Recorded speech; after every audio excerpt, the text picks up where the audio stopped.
gracias por la invitación. La idea de esta charla es hablar un poco del cáncer, qué es el cáncer, cuáles son los tumores comunes y sobre todo los tumores prevenibles. Para que tengamos un poco de idea, el cuerpo humano está formado por células y son millones de células. Tenemos más de 37.000 millones de células en el cuerpo y esas células son capaces de crecer, dividirse y eventualmente morir. Y eso se hace de una manera controlada. Normalmente debe haber, digamos, un acelerador y un freno en crecer y luego detenerse. Sin embargo, el cáncer ocurre cuando existe un descontrol en ese proceso ordenado del cuerpo, donde estas células comienzan a crecer sin control de una manera acelerada, diferente al de las células normales, y ellas van a continuar creciendo a pesar de que tienen ciertas señales de detenerse. Entonces es como si tuvieras un carro con un freno y un acelerador y donde el acelerador permaneciera siempre encendido y el freno no funcionara, y eso le da la capacidad o adquieren capacidades especiales a esas células de crecer de manera sostenida, produciendo invasión a nivel de los tejidos locales, pero sobre todo lo que marca la diferencia en cáncer es el crecimiento de estas células anormales en otros tejidos, lo que eventualmente lleva a la disfunción del cuerpo y a la muerte por cáncer. Y creo que todo el mundo en estos momentos ha conocido una persona que tenga cáncer, un vecino, un familiar, y es algo que nosotros vamos a tener en cuenta siempre. Ahora, el cáncer es el resultado del envejecimiento de la población, pero adicionalmente la sumatoria de ciertos factores que son genéticos y son factores ambientales y que tienen que ver mucho con la conducta de ciertos pacientes. Entonces está relacionado mucho, por ejemplo, con el tabaquismo, con la exposición a la luz ultravioleta para ciertos tumores de piel, con el alcoholismo y así sucesivamente. Entonces, cuando nosotros nos referíamos a años previos, y si hablamos a principios del año pasado, en los años 1900, poca gente moría de cáncer. De hecho, la principal causa de muerte previamente eran las causas infecciosas, y entonces entraba lo que era la neumonía, la influenza, la tuberculosis y ciertas infecciones, seguidos de las enfermedades cardiovasculares, y el cáncer era como el octavo lugar por muerte en esos pacientes. Sin embargo, con la introducción de los antibióticos, cuando nosotros entramos a este nuevo siglo y a principios del año 2000, cuando nosotros estudiamos la causa de muerte, la mayoría de gente se va a morir de enfermedades cardiovasculares en primer lugar, pero lo que sigue es el cáncer. Miren esta gráfica tan bonita. Como les decía, en los años 1900 eran las enfermedades infecciosas, seguido de las enfermedades cardiovasculares, y el cáncer ocupaba como la octava causa de muerte. Es más, eran más comunes los accidentes que morir de cáncer. Sin embargo, del 2010 para acá, si ustedes se dan cuenta, la mayoría de gente en la gráfica de la barra de la derecha, vamos a ver que las enfermedades cardiovasculares van a ser la principal causa de muerte y en segundo lugar del cáncer. Entonces, cada día va a ser más frecuente que hayan personas con cáncer. Cuando nosotros hablamos en el mundo, como muy bien lo decía Julio, cada año se detectan millones de pacientes con cáncer. Si nosotros vemos el panorama de cáncer en Colombia, cada año, esto para el año 2022, se reportan más o menos 117.000 casos nuevos de cáncer, y de esas personas, 56.000 van a fallecer por cáncer. Cada país tiene, digamos, ciertos tumores que son distintos en frecuencia. En general, los tumores más comunes en hombres, o el tumor más común en hombres, va a ser por mucho el cáncer de próstata, y en mujeres va a ser el cáncer de mama.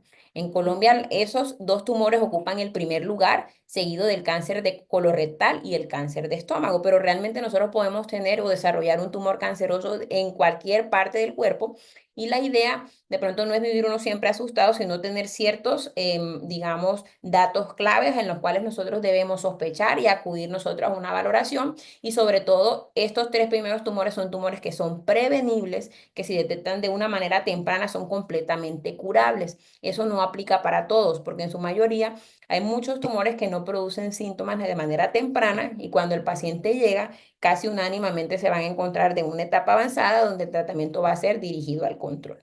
Si ustedes se dan cuenta, la tendencia que tiene de todos los tumores a medida que incrementa la expectativa de la población es que la incidencia de los tumores aumente. Entonces esto va a ser algo que va a ser el pan de cada día. A medida que nosotros vivamos más, vamos a tener mayor probabilidades de tener un tumor canceroso tanto en hombres como en mujeres. Entonces vamos a empezar hablando por cáncer de mama, y me parece muy importante porque este es el tipo más común de cáncer en todas las mujeres. Y aunque en el 99% de los casos se presenta en mujeres, también puede presentarse en un 1% en hombres. Y justamente este tipo de tumor es tan común que más o menos 1,4 de millones de mujeres en el mundo son diagnosticadas cada año y más o menos 500.000 mujeres van a morir de este padecimiento y corresponde más o menos el 10% de todos los cánceres.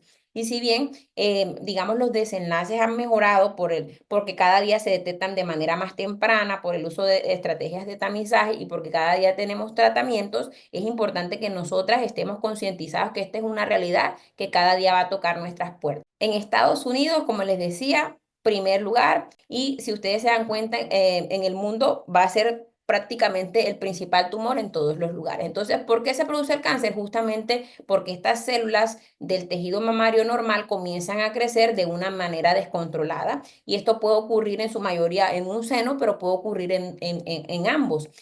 Comienza a crecer sin control y comienza a producir invasión local, inicialmente a nivel de los ganglios linfáticos y a partir de allí tiene la capacidad de diseminarse a lo largo del cuerpo y la diferencia entre una masa con un tumor canceroso es que además de crecer y irse a otros tejidos, es que puede llegar a poner en riesgo la vida esta diseminación anómala de este tipo de células. Si ustedes se dan cuenta ese mapa, ese es el mapa donde nos dice dónde el cáncer de mama es el diagnóstico más común y prácticamente esto es un problema de salud pública en todos los países, con ciertas excepciones de países como África y a nivel de países asiáticos, pero en general es un problema que vamos a tener en todas partes del mundo. Entonces, una de cada 8 mujeres, si ustedes están sentados en un grupo con 8 amigas, una de cada 8 va a desarrollar cáncer de mama y tenemos que estar preparados. Normalmente el cáncer de mama no ocurre en todas las edades.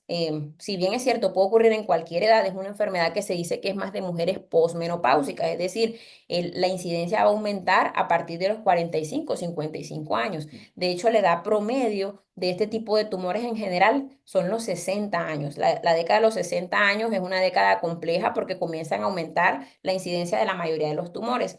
Si se dan cuenta, cuando nosotros vemos en mujeres menores de 45 años, la probabilidad de tener cáncer es menos de un 10%. Sin embargo, esta incidencia de cáncer en mujeres jóvenes cada día va en aumento. Entonces, ya tú tienes 45, 44 años en adelante, por eso es que se hace un énfasis en hacer una detección temprana de este tipo de tumores y a partir de allí empiezan las estrategias de tamizaje. Entonces, los tumores normalmente, si ustedes ven esta gráfica, se van a desarrollar principalmente de dos lugares. Uno son los lobulillos, que es donde se forma la leche, y de los ductos mamarios, que son los que conducen, digamos, esa leche a producir en los lobulillos a nivel del pezón, y el 75% de los casos van a ser carcinomas que se llaman ductales, que se asientan en esos tubos vallas que drenan la leche. El 15% van a depender de los lobulillos mamarios. Entonces, el tumor inicialmente comienza creciendo en esos ductos e inicialmente se llaman carcinomas ductales in situ. Sin embargo, una vez que el tumor logra comenzar a invadir fuera de ese ducto, lo llamamos un carcinoma invasor y ya es propiamente un cáncer bien establecido. ¿Cuáles son los factores de riesgo para desarrollar cáncer de mama? Realmente no hay un factor de riesgo único, es una enfermedad que es multifactorial y el principal factor de riesgo pues es el ser mujer y además la edad. Entonces, muchos de estos que les voy a mencionar puede ser que no los tenga o una persona puede tener muchos y nunca desarrollar cáncer de mama, pero sobre todo el tener un antecedente familiar de cáncer de mama incrementa el riesgo. Las mujeres que nunca han tenido hijos o que tienen el primer embarazo después de los 30 años o una menstruación muy temprana antes de los 12 años. Existe una relación también directa entre el cáncer de mama y el cáncer de ovario, así que aquellas mujeres que han tenido historia personal de cáncer de ovario o historia familiar de cáncer de ovario tienen un riesgo incrementado también de tener cáncer de mama. Aquellas mujeres que son obesas, que tienen sobrepeso, que consumen tabaco, que consumen alcohol, que son sedentarias, que tienen una dieta baja en frutas y verduras y rica en grasas saturadas, en general tienen un mayor factor de riesgo que aquellas personas que no lo hacen. Importante que sepan que el 80% de los tumores son esporádicos, es decir, le puede ocurrir a cualquiera y menos del 10% se asocian a que sea un tumor que sea heredable. Sin embargo, si tú tienes un antecedente familiar y además tienes todos estos factores de riesgo, tienes un riesgo incrementado de desarrollar cáncer de mama. ¿Qué es importante saber? Que de manera inicial los tumores son asintomáticos, ¿ok? Entonces, por eso la importancia de hacer una detección temprana y una búsqueda dirigida. Ya sabemos que los 45 años es una época compleja porque comienza a aumentar el riesgo, entonces uno normalmente va con una mamografía y una ecografía mamaria para buscarlo dirigidamente. Pero una vez que nosotros comenzamos a tener síntomas y manifestaciones y comenzamos a notarlo, probablemente ese es un tumor que está un poquito más grande. Entonces, ¿qué tenemos que estar pendientes de revisarnos? Si nosotros vemos que hay hinchazón de la mama o en partes de ella, normalmente si se siente un bultito o un nódulo o una masa en la mama, que es el síntoma más común, eso debe ser un dato de alarma. Normalmente el cáncer de mama no da dolor hasta estadios muy avanzados y menos del 10% de los casos se asocia con dolor. Pues si tú tienes dolor persistente en la mama o en el pezón, si tienes cambios en la forma del pezón, cambios en la piel del pezón, sangrado o secreciones anómalos, eso no es un dato normal y hay que ir a la revisión, ¿vale? Y nosotros tenemos una infección que nos la tratan como una posible celulitis y esa celulitis no cura a pesar de los tratamientos antibióticos y del tiempo, una celulitis o una costra que no cicatriza es un dato de alarma. Igual si nosotros notamos que se forman hoyuelos o la piel de la mama tiene apariencia de piel de naranja, eso no es normal.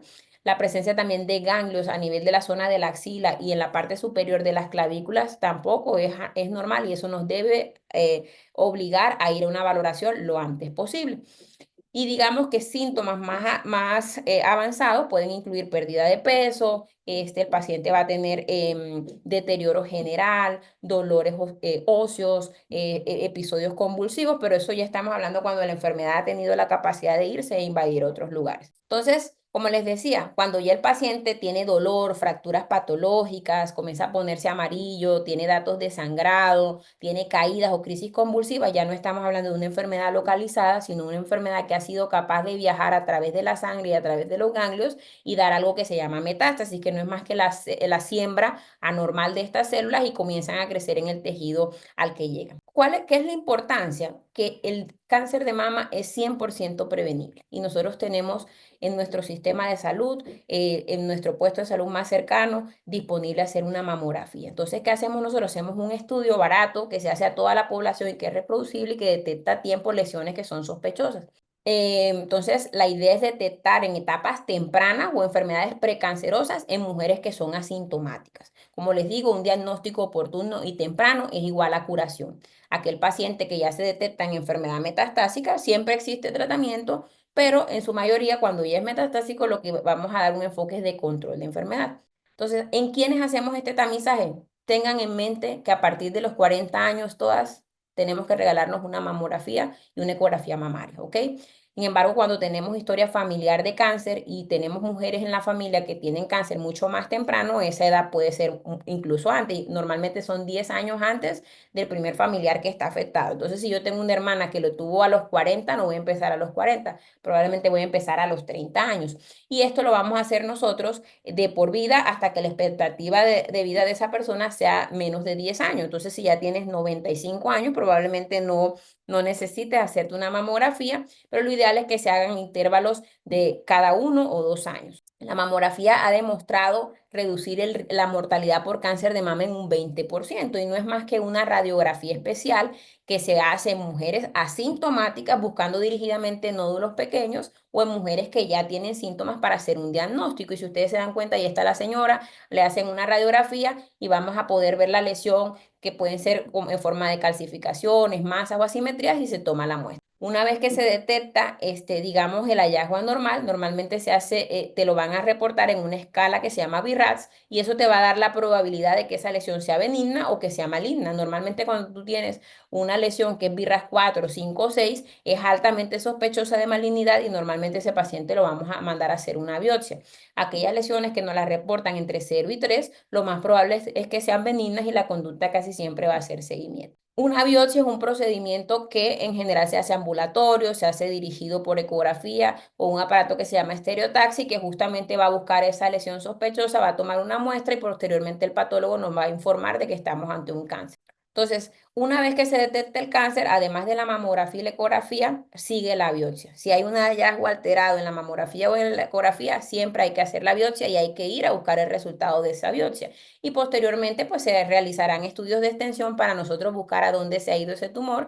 Y la idea es que una vez que estemos aquí, pues de una vez estemos encaminados en búsqueda del médico que nos va a referir al oncólogo pertinente. Entonces, el primer lugar al que se va el cáncer son a los ganglios. Entonces, el cáncer de mama en este caso cualquier nódulo palpable a nivel axilar, a nivel supraclavicular, que es la parte de arriba de la clavícula o por la parte de abajo, digamos, ese es el primer lugar de diseminación, pero también se puede ir a través de la sangre y viajar y sembrarse en otros lugares, como lo son a nivel de los huesos, a nivel del pulmón, a nivel del cerebro, y así va a depender de cada tanto, ¿vale? Entonces, el cáncer nosotros lo vamos a dividir por etapas. En el caso de etapas uno son tumores bien poquitos, bien chiquitos, perdón, localizados a la mama. Una etapa clínica 2 ya son tumores un poco más ganglios con un involucro pequeño de ganglios axilares.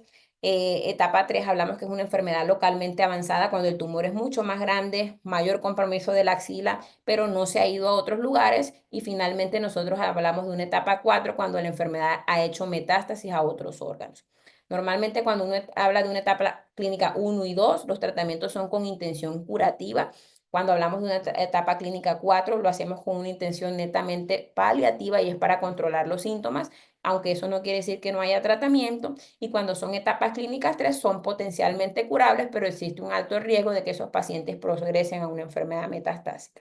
Entonces, ¿qué es importante? Si ustedes se dan cuenta, en países como Estados Unidos, 2 de cada 3 mujeres se detectan de manera localizada, es decir, etapas 1 y 2, donde son potencialmente curables. Una de cada 3 se va a encontrar con enfermedad ganglionar y solamente el 6% de los casos se detecta de manera metastásica. En la mayoría de países, este puso un ejemplo de México porque yo me formé allá. Si ustedes se dan cuenta, el panorama es completamente diferente. Antes hablábamos que la mayoría de pacientes eran etapas clínicas 1 y 2. Aquí más o menos uno de cada 3 pacientes van a tener enfermedad localizada, en su mayoría localmente avanzada, pero un gran porcentaje de pacientes van a llegar en enfermedad metastásica y esa es la idea, que no lleguemos a este punto y que ustedes se lleven esto a su casa. Siempre hacerse mamografía para detectarse a tiempo. Entonces, miren esto, qué bonito es esta gráfica. Si ustedes ven el porcentaje de pacientes que están vivos con enfermedades localizadas, es del 99%, con enfermedad ganglionar es del 86%, no así aquellos pacientes con enfermedad metastásica que la sobrevida ronda en un 30%, y por eso es que el énfasis, y nosotros debemos intentar de que este tratamiento bueno, y la detección de la enfermedad se haga de maneras tempranas cuando el tumor es completamente curable. Entonces, el tratamiento, pues eso ya de pronto se sale un poquito de esto, pero la idea es que si son enfermedades localizadas, ese paciente va a ir a cirugía y dependiendo, algunos pacientes van a recibir un tratamiento complementario con quimioterapia o terapia hormonal, más radioterapia y ciertos medicamentos, pero el panorama en esta enfermedad ha cambiado mucho y ha mejorado en el transcurso de los años. Entonces, digamos que este es el primer tumor que quería enseñarles para que se lo lleven a casa y la tarea es hacerse mamografía y tratar de hacer exploración física desde casa. El siguiente tumor es para hombres, es el cáncer de próstata. El cáncer de próstata es el tumor más común que existe en los hombres y si bien es cierto, no es la primera causa de muerte por cáncer de próstata, por cáncer en general, es un tumor que es completamente prevenible y que existen estrategias también de tamizaje que podemos empezar a implementar para detectarlo de manera inicial y poder que un paciente viva lo suficiente con este tipo de tumor. Entonces,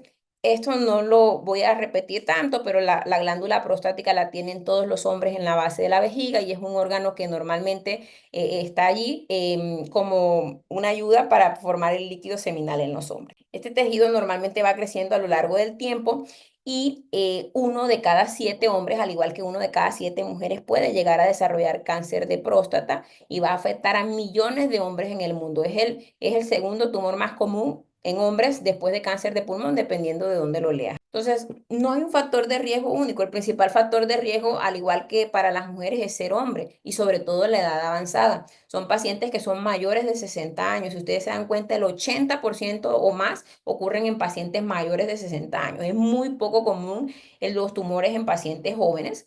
Sin embargo, aquellos pacientes de raza negra o afroamericanos como tal tienen un riesgo mayor de tener cáncer de próstata y tener una enfermedad agresiva. Al igual que si ese paciente tiene una historia familiar, hasta el 9% de los pacientes pueden volver a desarrollar cáncer de próstata. Entonces, tenemos que tener en cuenta eso. Uno es la edad, otro es la raza de color negro y el tener un antecedente familiar incrementa el riesgo y probablemente esto sea el énfasis donde normalmente debe hacerse un mayor como búsqueda y hacer tamizaje en estos pacientes. Se han descrito otros, siempre el tabaquismo, siempre el consumo de alcohol, que insistimos en, no, en tratar de evitar estos porque son carcinógenos. y hacer una dieta inadecuada, alta en grasas y baja en frutas y verduras, también son factores de... Entonces, ¿cuáles son los síntomas? Normalmente en etapas tempranas es completamente asintomático y una vez que comienza a tener síntomas, muchos son por la obstrucción que puede producir este tumor, como son dificultad para orinar, que el chorro urinario sea más débil, sangrado al momento de eyacular no es normal, disfunción eréctil de reciente inicio, dolor pélvico, dolor óseo. Bueno, digamos que son los síntomas más comunes, pero también puede ser asintomático. Entonces, la idea es ir dirigidamente a buscarlo. ¿En quién se hace antígeno prostático? El antígeno prostático, digamos que ha sido muy controvertido. Su papel en la detección temprana, porque si bien es cierto, detecta a muchos pacientes de manera temprana, también puede detectar pacientes donde ese tumor iba a tener un comportamiento indolente. Entonces, normalmente se debe sentar uno con el paciente y decirle cuáles son los riesgos de hacer el estudio. Obviamente vas a detectar un cáncer de manera temprana, pero hay unos tumores de estos que nunca iban a dar problemas en este paciente y de pronto voy a empezar a sobretratar. Normalmente se recomienda a partir de los 55 años y ese se hace cada 2 años, ¿ok? Y usualmente va asociado a una exploración digital rectal. Entonces, si es un paciente afroamericano que además tiene historia familiar de cáncer de próstata, probablemente esta fecha o esta edad empiece antes y comenzamos a hacerlo antes de los 45 años. Cualquier valor que sea menos de 4 en general es un valor normal, pero a medida que aumenta la edad, digamos que el valor de antígeno va a ir aumentando con el tiempo. Y si nosotros en cualquier momento tenemos un antígeno por arriba de 10, es un antígeno que es sospechoso. Entonces, muchos van a ser detectados en una alta tasa de diagnóstico, sin embargo, muchos tumores son indolentes y le llamamos así a tumores que progresan lentamente. Entonces, digamos que no hay tanto que correr. Son pocos los tumores que son muy agresivos, aunque si bien no existen, digamos que la gran mayoría progresan lentamente y tratar un paciente joven con este tipo de tratamientos que normalmente incluyen la cirugía o la radioterapia puede tener otras comorbilidades en esos pacientes, entonces hay que discutir. Entonces, ¿a qué le llamo yo sobretratamiento? No es lo mismo que tú tengas un tumor de crecimiento rápido, como es el caso del colibrí, que es un tumor que te va a llevar rápidamente a la muerte, aquellos tumores que no progresan. Y yo puedo tener un paciente de 70 años con un antígeno muy bajito, con un tumor de bajo riesgo, y de pronto lo voy a tratar de más. Entonces, la idea es encontrar ese punto intermedio para poder tratar y no sobretratar, porque el sobrediagnóstico y el tratamiento rondan de un 12 a un 50%. Lo bueno de esto es que el cáncer de próstata, la sobrevida a 5 años es más del 96% y son pocos los pacientes que se mueren por cáncer de próstata. Es un tumor que responde muy bien al bloqueo hormonal, a suspender la testosterona del cuerpo o incluso una cirugía para quitar los testículos, que le llamamos nosotros eso castración quirúrgica. Esos pacientes responden muy bien al bloqueo, responden muy bien a una serie de medicamentos nuevos que se llaman ARPIs y que muchas veces no necesitamos ni siquiera utilizar la quimioterapia. Le decía que en su mayoría se detectan en etapas tempranas el 70%, sobre todo en aquellos pacientes que tienen acceso a un buen escrutinio. El 14% van a tener enfermedad en ganglios prostáticos, que aún así es un tratamiento que es con intención curativa, y solo el 7% se van a detectar metastásicos, pero estos pacientes, aunque son metastásicos, pueden vivir más de 6 años. Un paciente con enfermedad localizada o localmente avanzada puede ser curado en definitiva o vivir más de 20 años con este padecimiento. Entonces, miren qué bonito es esto. No es lo mismo una enfermedad metastásica donde la sobrevida es del 30%, mientras que cuando la enfermedad es localizada o regional, la sobrevida es del 100% y estos pacientes en general les va excelente y viven con calidad de vida por muchos años más. Entonces, cuando la enfermedad está localizada, se puede vigilar a los pacientes, sobre todo cuando son pacientes añosos, cuando son pacientes más jóvenes, un tumor un poquito más agresivo. Básicamente tenemos dos estrategias, que es la cirugía, que es quitar la próstata, sobre todo para pacientes jóvenes que son buenos candidatos quirúrgicos, o dar un tratamiento de radioterapia definitiva a aquellos pacientes con un poco más de edad y que tienen ciertas comorbilidades, pero cualquiera de las dos estrategias puede dar un tratamiento definitivo y con muy buenos desenlaces. Cuando la enfermedad está un poquito más avanzada, que son tumores más grandes o que tienen ganglios, normalmente no nos vamos por cirugía, sino damos un tratamiento de radiación asociado a un bloqueo hormonal y a ese paciente también le va a ir muy bien. Entonces, y cuando la enfermedad es metastásica, como les decía, este tumor responde a bloquear la testosterona. La testosterona y los andrógenos son los principales, digamos, alimentos de este tumor. Entonces, si nosotros bloqueamos la producción de testosterona del cuerpo, que lo podemos hacer de manera quirúrgica, como ya les decía, o a través de ciertos medicamentos, ese paciente se puede controlar muy bien. Solamente en algunos casos utilizamos tratamientos como quimioterapia y nuevos medicamentos, que es el nuevo estándar en estos pacientes. Entonces, en conclusión, este es un tumor que es muy frecuente, puede ser indolente o puede ser agresivo. Tenemos el antígeno prostático, que si lo vamos a hacer, se hace a partir de los 55 años, cada 1 o 2 años. La decisión debe ser individualizada con cada paciente, sabiendo que muchos de estos tumores, así se detecten, van a tener un comportamiento lento e indolente. Y la vigilancia podría ser alguna opción en algunos pacientes, sobre todo tumores localizados de bajo grado y en pacientes que son muy juiciosos en su seguimiento, pero que en general la mayoría, si se hace un tratamiento oportuno, se va a curar ese paciente. Y en enfermedad metastásica, digamos que existe cada día mejores y buenos tratamientos, o sea que hay que acudir, hay que tratarse y ese paciente le va a ir seguramente muy bien. Y voy a hablar del tercer tumor más común, que es el cáncer de colon y recto, que es el tercero más común en Colombia. Entonces, ¿qué es lo importante de este tipo de tumor? Además de ser muy común, así como los anteriores, existen estrategias de tamizaje que nos permiten a nosotros descubrir este tipo de tumores cuando son lesiones premalignas y son completamente curables. Entonces, esta es una enfermedad que se forma en las células del recto y del colon y comienzan a crecer estas células malignas de manera desproporcionada. Entonces, es el segundo tumor más común en mujeres en el mundo y el cuarto más común en hombres, pero ya vimos que en Colombia es el tercero y cada año hay 1.800.000 casos nuevos por cáncer de colon. Entonces, ¿cuáles son los factores de riesgo? Digamos que nuevamente la edad, ¿verdad? Pero sobre todo tener un antecedente familiar de cáncer de colon o de polipomatosis también es un gran factor de riesgo. Algunas enfermedades autoinmunes, que afectan el colon, como son la colitis ulcerosa o la enfermedad de Crohn. La edad, siempre los 60 años es una edad, digamos que peligrosa, porque comienza a aumentar la incidencia de muchos tumores. El haber consumido tabaco y nuevamente el consumo de alcohol es importante porque de pronto en la juventud esto no hace mayor impacto, pero con los años comienza a aumentar el riesgo de muchos tumores. Las dietas ricas en carne, no es que no la comamos, pero cuando son principalmente dietas ricas en carne y bajas en frutas y verduras, esto sí se ha asociado fuertemente con el desarrollo de cáncer de colon. Y si ustedes dan cuenta, también sedentarismo y obesidad. Casi que para todos, tabaquismo, alcoholismo, sedentarismo, obesidad y una mala dieta son factores de riesgo para todos. Entonces, ¿qué es lo importante? Que cuando uno hace una colonoscopia, uno puede curar esto, porque para que un paciente desarrolle un cáncer, que es lo que sale a la derecha, un adenocarcinoma, tienen que pasar más o menos 10 años entre que de un pólipo pase a un cáncer. Entonces nosotros tenemos esa ventana de poder captar esto antes de que se desarrolle el tumor propiamente y para eso tenemos diferentes estudios. Entonces, normalmente los tumores nacen en ese tubo, en la capa, digamos, más interna, y una vez que comienzan a crecer, comienzan a meterse en profundidad a través de ese tubo y normalmente vamos a tener etapas que van de la 1 a la 4 como en todos los tumores. Etapas 1 son enfermedades que están netamente limitadas a la pared. Los etapas 2 están solo en la pared, pero un poco más profundos. Y las etapas clínicas 3 son cuando ya el paciente tiene ganglios metastásicos que son locales, ¿no? Y una etapa clínica 4 es cuando ya el tumor se ha ido y se ha esparcido por el cuerpo a otros órganos. Normalmente las etapas 1 y 2 se van a operar, igual que la 3, solo que en la etapa 3 el hecho de tener ganglios implica que a ese paciente se le tiene que dar quimioterapia y en etapas clínicas 4 casi nunca operamos y le damos un predominio más a la cirugía, digo a la quimioterapia para dar control a la enfermedad. Es importante que como los anteriores, en su mayoría no da síntomas el cáncer de colon, ¿ok?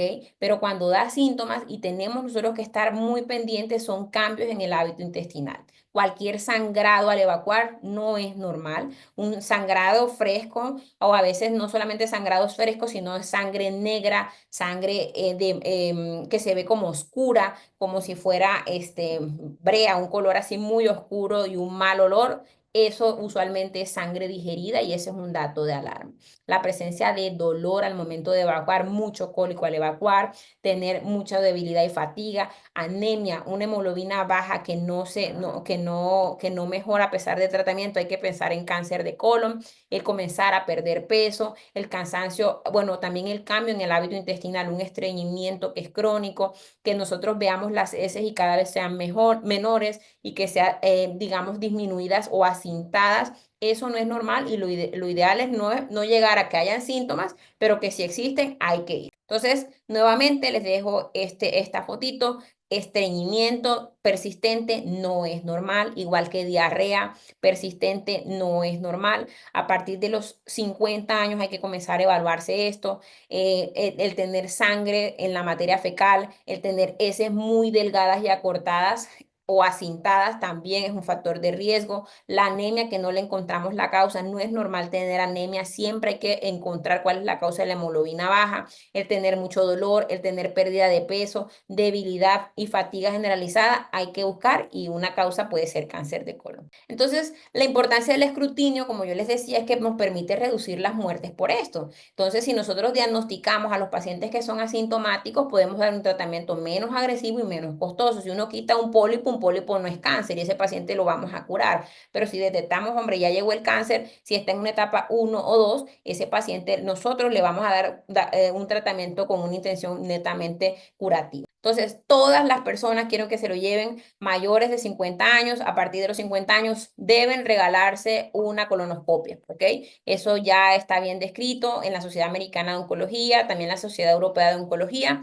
Y a partir de ahí, si esa colonoscopia está normal, nosotros la repetimos cada 10 años, porque ya vimos que el tiempo en que se desarrolla un pólipo a que ese paciente desarrolle el cáncer son 10 años. Entonces, eso tenemos que tener en la mente. Si ustedes se dan cuenta, la incidencia por cáncer de colon empieza a aumentar a partir de los 45 y 50 años. Digamos que esa curva es ascendente y por eso no la hacemos antes, a menos que esa persona tenga historia familiar de cáncer en personas jóvenes o digamos que cierto dato seleccionado, porque si ustedes se dan cuenta, antes de los 40 años es muy poco probable, mientras que cuando tú llegas a un paciente entre 80 y 85 años, la probabilidad de que tenga algún tipo de tumor incidental del colon es mucho mayor. Entonces, ¿qué métodos tenemos? No solamente está la colonoscopia, obviamente la colonoscopia implica un procedimiento de preparación, sedación. Está la sigmoidoscopia, que es un procedimiento un poco más corto, sin embargo, perdemos una parte del colon porque no se explora todo. Y está el método que es la sangre oculta en heces, que es un método que tiene varios falsos positivos y falsos negativos, pero que es una estrategia de tratamiento y esta se hace de manera anual. Entonces, ¿cada cuánto se hace la sangre oculta en heces? Si la vamos a hacer, se hace una vez al año y normalmente esto va a buscar sangre que no estamos viendo de pronto a la vista, a simple vista, pero que se detecta de manera microscópica y se repite una vez al año y de pronto es un método que no es tan invasivo y de pronto pedirlo a nuestro médico de cabecera, que eso lo pueden hacer perfectamente. De lo contrario está la colonoscopia, como ustedes ven es meter un estudio de endoscopía a través de todo el recto. La ventaja es que detecta el 90% de los pólipos y no solamente diagnostica, sino que trata, revisa todo el colon y nos permite tomar una biopsia y que después de hacer esta cada 10 años es que nos vamos a preocupar por este procedimiento. Obviamente tiene ciertas limitantes como son ciertos costos, el tiempo y la disponibilidad, que el paciente realmente se lo haga, requiere una preparación que incluye laxantes, pero salva vidas en el 100% de los casos. Entonces, ¿qué prueba debe uno elegir? Realmente la que el paciente esté dispuesto a hacerse, porque si el paciente no se hace la colonoscopia, pues de nada me sirve. Entonces, hay que discutir con el paciente los pros y los contras de cada uno de esos métodos, pero lo importante es realizarlo. Entonces, básicamente lo que yo les decía, si la enfermedad está localizada, ese paciente va a ir a cirugía con o sin quimioterapia y si el paciente ya tiene una enfermedad metastásica, normalmente ese paciente va a ir a quimioterapia y la intención del tratamiento no va a ser curativo, sino netamente paliativo para prolongar el tiempo de vida de ese paciente. Entonces, en conclusión, este cáncer de colon es una enfermedad 100% detectable, es curable si se detecta en etapas tempranas y lo ideal sería que se hagan pruebas de detección y tamizaje oportuna para curar a estos pacientes. Y nada más rápidamente 2 palabras con respecto al cáncer gástrico. Pensé mucho si meterlo o no en esta presentación porque como tal no existen estudios de tamizaje, pero en Colombia es el cuarto tumor más frecuente y la mortalidad por cáncer de gástrico es la segunda causa de muerte por cáncer en Colombia. Entonces es importante tenerlo en mente. En general es una enfermedad que es asintomática y no tiene síntomas específico, pero tenemos que tener en cuenta que es común en nuestra población y hay que pensar en él. Sobre todo quiero hablar de los síntomas. Si nosotros tenemos fatiga, cansancio, el llenarse pronto, el dolor en la boca del estómago, una molestia gástrica que es persistente, que es el síntoma más común, náuseas, vómito, anemia persistente, poco apetito, es mejor ir a una valoración. Una endoscopía de manera temprana puede hacer un diagnóstico en estos pacientes. Ya cuando el paciente tiene pérdida de peso, intolerancia al labio oral, probablemente ya es una enfermedad un poco más avanzada. Sin embargo, tenemos que tener en mente que este tumor existe y que es más común de lo que nosotros pensamos en nuestro medio. Entonces, como tal, no hay un tamizaje, pero sí tenerlo en mente para acudir tempranamente. La endoscopía es el método diagnóstico, entonces ahí sí ni qué hacer con toma de muestras. Y bueno, creo que eso es todo. Traté de hacerlo lo más concreto porque la información es mucha, pero sí es importante poner ese granito y que ustedes se lleven en la mente qué es lo que hay que pensar y cuáles son los estudios que tenemos que hacer para poder prevenir esto.